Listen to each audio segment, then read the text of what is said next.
स्वराज पदयात्रा के सूत्रधार प्रशांत किशोर बीते कुछ दिनों से चर्चा में रह रहे इंडिया और एनडीए गुट की पोल खोलते हुए कहा कि इंडिया और एनडीए में दोनों साइड देखिए 26 से 27 दल बैठते हैं, उसमें भी 2/3 दल ऐसे हैं जिनके एक भी सांसद नहीं है।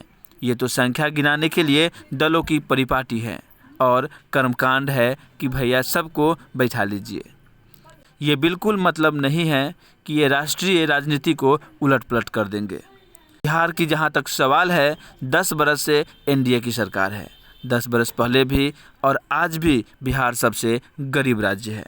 नीतीश कुमार के प्रधानमंत्री बनने के सपने पर उन्होंने तंज कसा और कहा कि नीतीश के पास 42 विधायक हैं और 16 एमपी है, जो पिछले गठबंधन में वो जीते थे। इस बार कितना जीतेंगे ये बिहार के लोगों को हमसे बेहतर मालूम है।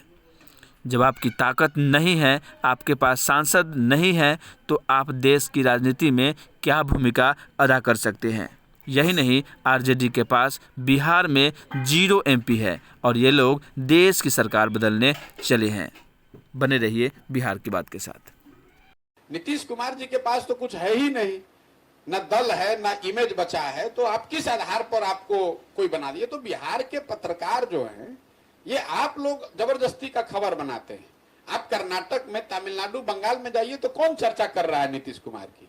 और जिस दिन महागठबंधन बिहार में बना, उस दिन मैंने ये बात कही कि बिहार का महागठबंधन बिहार की घटना है, इसका राष्ट्रीय राजनीति पर कोई असर नहीं पड़ने वाला है। आरजेडी को 0 एमपी है बिहार में। अब आप लोग का ये मानना है कि भाई ये इतना मजबूत दल है कि ये लोग डिसाइड कर सकते हैं। जिस दल के पास 0 एमपी है, वो तय करेगा कि वो कौन देश चलाएगा। ऐसा संभव है? नीतीश जी के पास 42 गो विधायक है और 16 गो एमपी है, जो पिछले गठबंधन में वो जीते थे। कितना इस बार जीतेंगे वो आपको बेहतर मालूम है हमसे।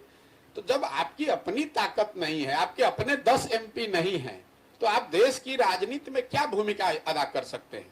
26-27 गो दल बैठता है, दोनों साइड देखिए, इंडिया में भी और एनडीए में भी। तो उसमें 2/3 दल तो ऐसे जिसका एको एमपी नहीं है। वो तो संख्या गिनाने के लिए एक दलों की परिपाटी है, कर्मकांड है कि भैया सबको बैठा लीजिए। इसका मतलब ये थोड़ी है कि वो कोई राष्ट्रीय राजनीति को उलट पुलट कर देंगे।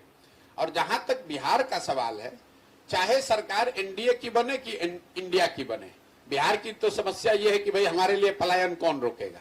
10 बरस से एनडीए की, भाजपा की सरकार है, तो बिहार तो 10 बरस पहले भी 28वां देश का सबसे ज्यादा गरीब राज्य था और आज भी हम लोग देश के सबसे गरीब राज्य हैं।